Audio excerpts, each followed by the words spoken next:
Bom dia, boa tarde, boa noite, boa madrugada, aluno do coração, sejam mais que bem-vindos a esse nosso encontro. Aqui nós vamos começar a trabalhar a Lei 3.175, que é o Estatuto do Servidor Público do município de Montes Claros. Cada ente federativo tem o seu próprio estatuto. Se você for tentar um concurso para o município de Pirapora, Minas Gerais, você tem que buscar saber qual é a lei que rege direitos e deveres dos servidores de Pirapora, ou seja, o Estatuto do Servidor Público de Pirapora. Ô professor, eu vou tentar um concurso para o estado de Minas Gerais. Você vai ter que conhecer a lei que é o Estatuto do Servidor Público do estado de Minas Gerais. Então, aqui estamos estudando o Estatuto do Servidor Público de Montes Claros. Então, a primeira coisa, por que estatuto? Toda vez que você ouvir uma lei sendo chamada de estatuto, é que normalmente a gente usa essa expressão para designar uma norma que se propõe a trazer tudo que juridicamente é relevante acerca de um tema. Quer ver um exemplo? Estatuto da Criança e do Adolescente. A pretensão dessa lei é trazer os direitos e deveres que envolvem a proteção da criança e do adolescente.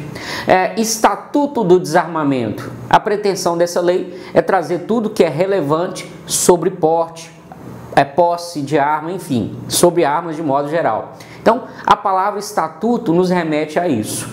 Quando eu digo Estatuto do Servidor Público do município de Montes Claros, eu estou dizendo que essa lei traz basicamente todos os direitos e deveres pertinentes a esse servidor. Veja bem, o que é um estatutário e o que é um seletista? Quando eu digo de um estatutário, eu digo de alguém que tem uma relação profissional com a administração pública e essa relação é regida por uma lei que é o estatuto. Então, os direitos e deveres ali previstos são basicamente os direitos e deveres, que alcançam a quem é servidor do município. Seletista. Seletista é aquele que é regido pela CLT. Na administração pública, professor, eu tenho seletista? Tenho. Vamos pegar por base Montes Claros mesmo. A Exurb é uma empresa municipal, faz parte da administração pública do município. No entanto, quem trabalha para a Exurb não é estatutário, é seletista. Professor, por quê? Em outro momento a gente vai estudar a administração pública, a organização, mas aqui você fique sabendo que a Exurb é uma empresa municipal, que a MC Trans é uma empresa municipal e como empresas que empregam pessoas em regime seletista. Nós, futuros servidores, vocês, futuros servidores do município de Montes Claros, serão servidores estatutários, beleza?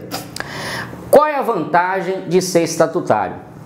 A principal vantagem, certamente, é que somente o estatutário adquire estabilidade. E o que é estabilidade? Estabilidade é uma condição que está ao alcance do servidor público. Vamos lá. Estabilidade é uma condição que está ao alcance do servidor público titular de cargo efetivo após o efetivo exercício de 3 anos de atividade. Veja, efetivo exercício. Para que eu alcance a estabilidade, é necessário, em regra, que eu tenha a efetividade. Vou dizer de novo. Para que alcance a estabilidade, é necessário que, em regra, eu tenha a efetividade. Em regra, só depois de 3 anos de exercício como efetivo é que eu posso ser estável. Eu já ministrei aulas, para pessoas em outros concursos que estavam com um contrato, que estavam a título precário, que estavam designadas junto à administração há mais de 5 anos, alguns até mais de 10. Quando eu explicava estabilidade, alguns diziam assim: ó professor, que bom, Se eu passar nesse concurso, eu já vou passar sendo estável, porque eu estou na administração há mais de 5, há mais de 10. É óbvio que não é assim. Por quê? Porque para que eu alcance a estabilidade, é necessário o cumprimento do estágio probatório. E o estágio probatório é exatamente o intervalo de 3 anos de efetivo exercício, ou seja, eu tenho que estar trabalhando na qualidade de efetivo. O tempo que eventualmente eu fiz na condição de designado não conta para a estabilidade, porque quem diz isso é a Constituição Federal. Professor, é assim então para qualquer administração, para qualquer município, para o Estado e para até mesmo União? Sim. Por quê? Porque é uma norma constitucional, essa norma de estabilidade. Professor, beleza. Agora, eu sendo estável, qual é a grande vantagem? Veja, à medida em que você alcança a estabilidade, você só perde o cargo em 3 circunstâncias. Então, o estável só perde o cargo em 3 circunstâncias. Quais seriam elas? Vamos lá. Primeira circunstância, né? Primeira circunstância. Sentença condenatória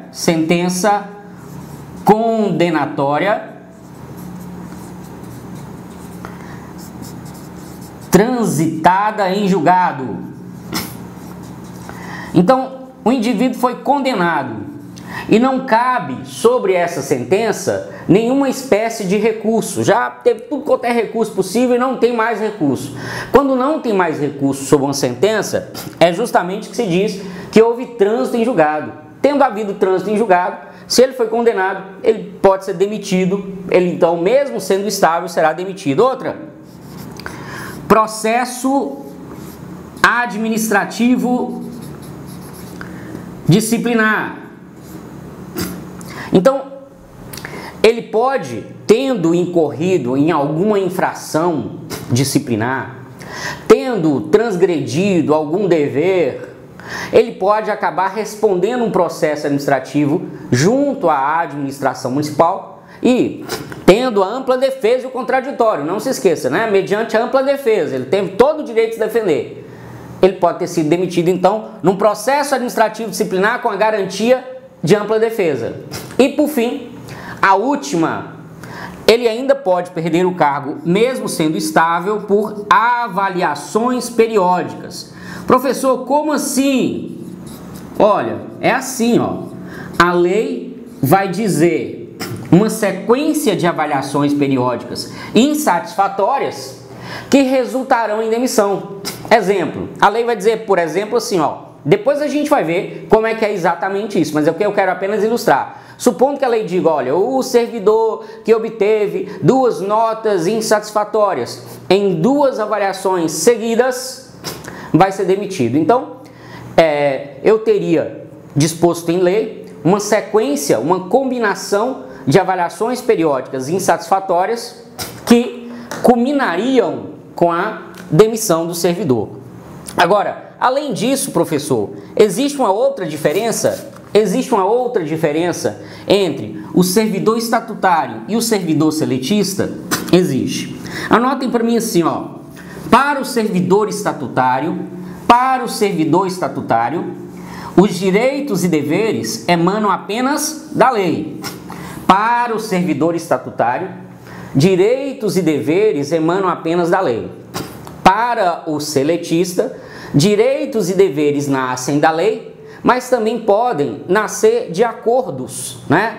Acordos firmados entre a administração e o servidor, e o empregado, no caso, né? Por exemplo, um funcionário da ESUB e a ESUB, os funcionários da ESUB e a ESUB, os funcionários da MC-Trans e a MC-Trans. Então, pode haver um acordo e o acordo ser suficiente para, né, adquirir direitos, vamos dizer assim. Agora, o servidor estatutário, direitos só se adquirem por lei. Como assim, professor? Vou dar um exemplo. Olha, eu fui seletista por um tempo. Hoje eu sou estatutário. Hoje eu sou oficial de justiça pelo Tribunal de Justiça de Minas Gerais. Mas eu já fui seletista. Veja, eu enquanto seletista, havia um momento chamado database. Nesse momento chamado database, nós, funcionários e a empresa, discutíamos condições de trabalho, principalmente a remuneração. Negociávamos um provável ajuste salarial, ajuste na remuneração. Combinávamos, por exemplo, que o salário seria aumentado, majorado em 10%. Se era uma empresa, se eu era seletista, se esse acordo fosse feito em janeiro, na folha de pagamento de fevereiro, eu já podia receber 10% a mais. Beleza? Agora, outra situação. Agora eu, enquanto estatutário, eu estou lá no Tribunal de Justiça. É chegado o momento da data base, ou seja, o momento em que vai-se de fato discutir as questões de trabalho e, sobretudo, remuneração. Vamos supor que, a exemplo do que aconteceu com a empresa, os servidores do Tribunal de Justiça e o Tribunal de Justiça ajustaram que a remuneração ia ser majorada em 10%. Vamos supor que, do mesmo modo, esse ajuste se deu em janeiro. Pergunto, será que em fevereiro eu já posso contar com esse aumento? A resposta é não. Eu não disse para você que o servidor estatutário, os direitos nascem apenas da lei? Pois bem, eu, enquanto estatutário, mesmo tendo sido ajustado entre os servidores do TJ e o próprio TJ um aumento de 10%, eu só vou receber efetivamente esse aumento quando o presidente encaminhar para a Assembleia Legislativa o projeto de lei, os deputados aprovarem, né? O presidente, que eu digo, o presidente do Tribunal de Justiça, gente, né? Eu tô falando aqui do Estado. Então, houve o ajuste, o presidente do Tribunal de Justiça encaminha para a Assembleia Legislativa um projeto de lei, os deputados aprovam, manda para o governador sanciona, publica. Só depois desse processo todo é que eu efetivamente vou receber meu aumento. Por quê? Porque se é um direito do servidor estatutário o aumento, este direito só vai ter eficácia a partir do momento que houver o quê? Uma lei, né? Então essa, para mim, é a principal diferença que existe entre estatutário e seletista. Primeiramente, é que o estatutário alcança a tão sonhada estabilidade. Segundo, que direitos e deveres do estatutário são apenas aqueles que a lei prevê. Beleza? Visto isto, vamos adentrar, né, propriamente na lei 3.175. E recomendo você estudar com bastante carinho o que chamamos de disposições preliminares. Disposições preliminares. Pergunto, onde é que estão essas disposições preliminares? Respondo, nos artigos 1º ao 8º, tá? Então essas disposições preliminares trazem conceitos importantes que caem de forma recorrente em concurso. Além disso, eu recomendo que se traga aqui também o artigo 11, tá? Então, esse é o seu primeiro, né, desafio. O estudo das disposições preliminares, artigos 1º ao 8º e trazendo também o artigo 11. Então vamos lá. Primeiro conceito que a gente tem aí é o conceito de servidor público. O que é servidor público para a Lei 3.175? Olha, para a Lei 3.175, servidor público é o titular de cargo e também o titular de função pública. Então, olha, se a prova te perguntar se o detentor de função pública está dentro do conceito de servidor público para a Lei 3.175, a resposta é sim. Professor, o senhor falou no funcionário de exurbe. O funcionário de exurbe está para a Lei 3.175 no conceito de servidor? Não. Seria o empregado público, não é? Que trabalha numa empresa pública, empregado público. O empregado público, veja, não está dentro do conceito de servidor público nos termos da Lei 3.175. Então, para o Estatuto, o servidor público é apenas o que é titular de cargo e o que é titular de função pública.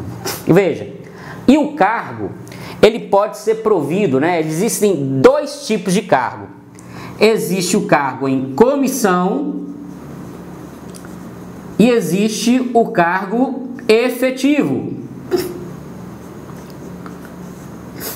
Qual é a diferença? O cargo em comissão, ele é de livre nomeação e exoneração. Ou seja, o gestor público pode nomear sem fazer concurso. e exonerar sem processo. É livre a nomeação e é livre a exoneração. Beleza. E o detentor de cargo efetivo? Olha, o detentor de cargo efetivo, ele só tem acesso mediante concurso público. Professor, onde é que está isso? Isso está, antes de mais nada, no artigo 37, inciso 2 da Constituição Federal. Então, no artigo 37, inciso 2 da Constituição Federal, nós temos que o acesso a cargo público, assim também como a emprego público, só é possível mediante concurso público, beleza? Há pouco tempo, relativamente pouco tempo, alguns anos, nós tivemos aqui em Minas Gerais uma malfadada Lei 100, criada aí pelo Aécio Neves, com a intenção de efetivar servidores que se encontravam na administração com apenas função pública. Professor, o que é função pública? Anote assim, função pública é um conjunto de tarefas, de atribuições, de tarefas, de atribuições que se pratica, que se exerce junto à administração sem ter vínculo de emprego ou cargo. Então, o detentor de função pública, ele tem uma tarefa, ele exerce um trabalho para a administração, mas não tem nem cargo, nem emprego. Por que isso? Porque depende da natureza das funções. Exemplo, quer ver alguma coisa que é pela natureza das funções? Imagina, por exemplo, que a administração adquiriu computadores novos para um determinado órgão. E esses computadores trazem um programa novo. Um programa que foi feito por uma empresa e tal, um programa novo.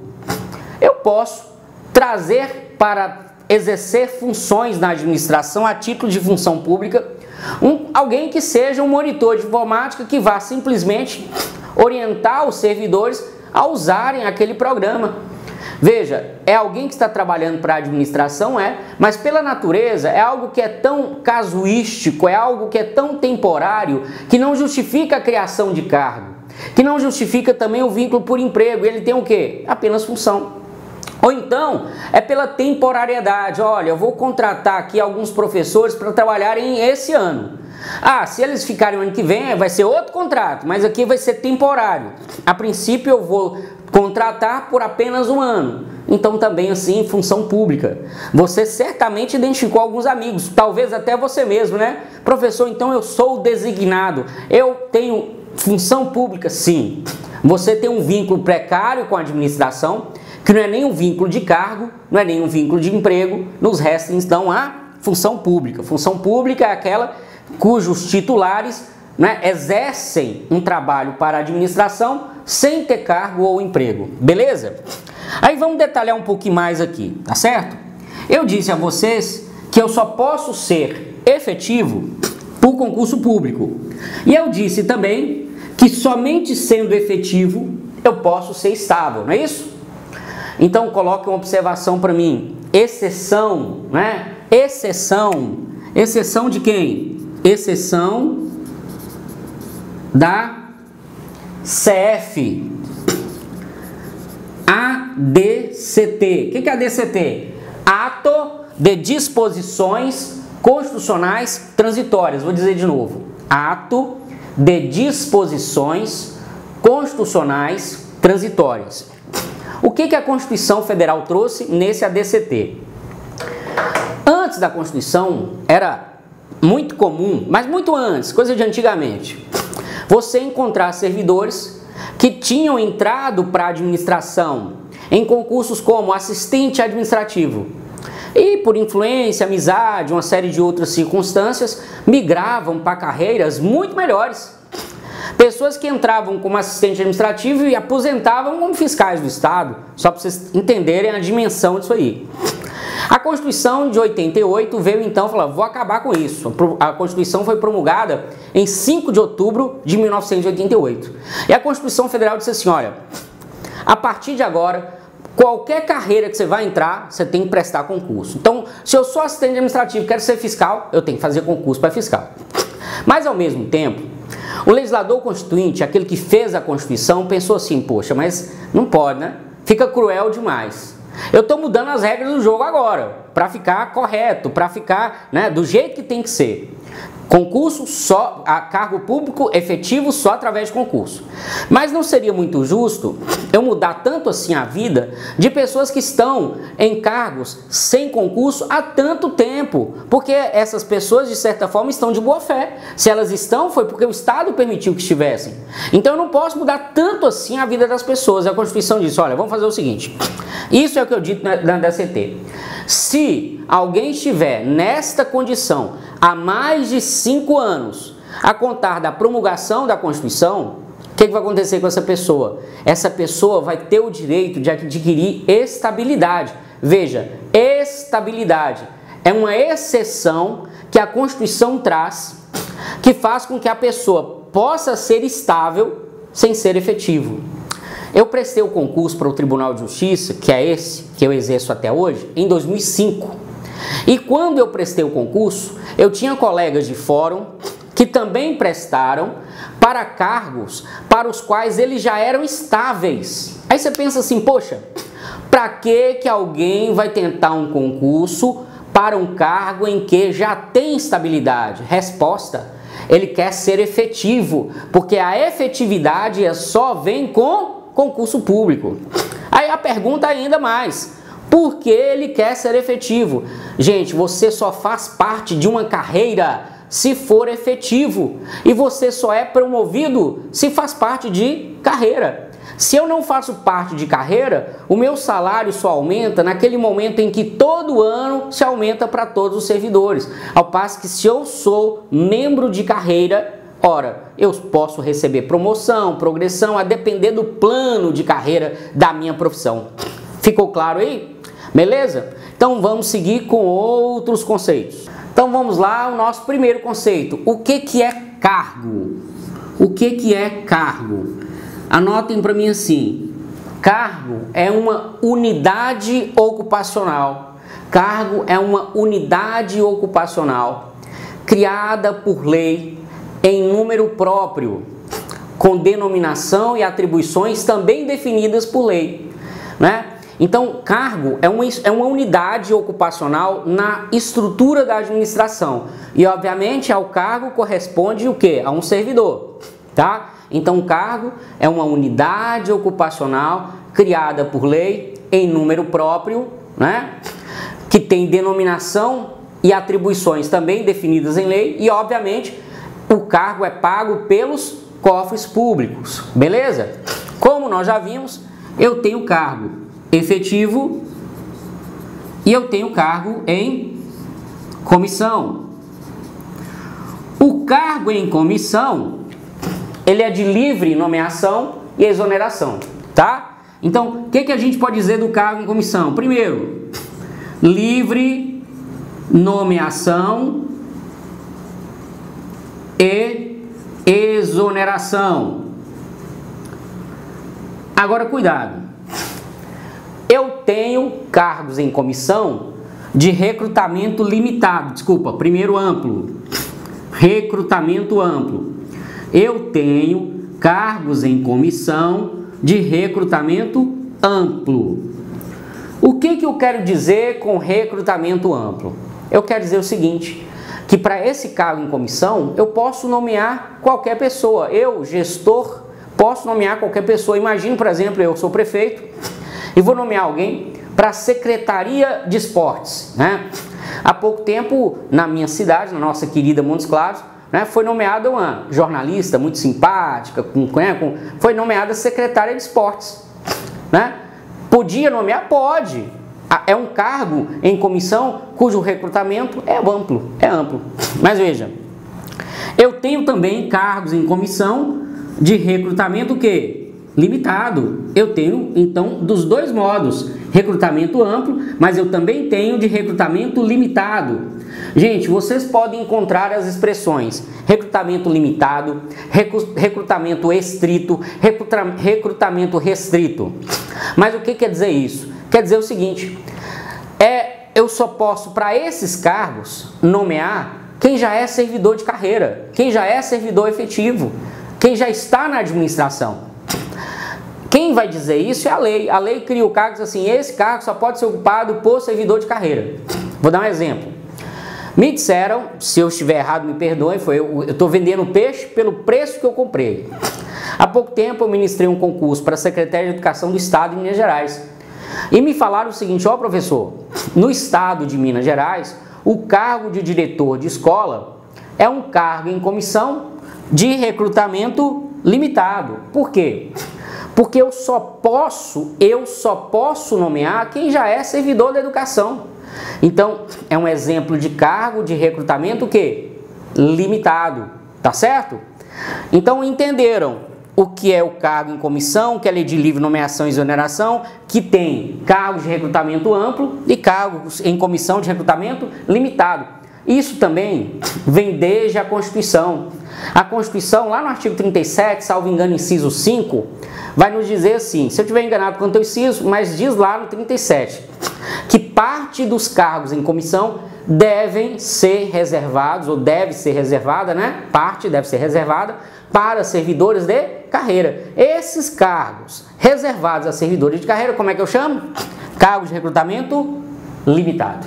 Tranquilo? Cargos de recrutamento limitado. Agora, outra coisa que é importante, e principalmente vocês que têm medo da palavra somente, exclusivamente, eu digo com toda firmeza, os cargos em comissão são exclusivamente para cargos de direção, chefia e assessoramento.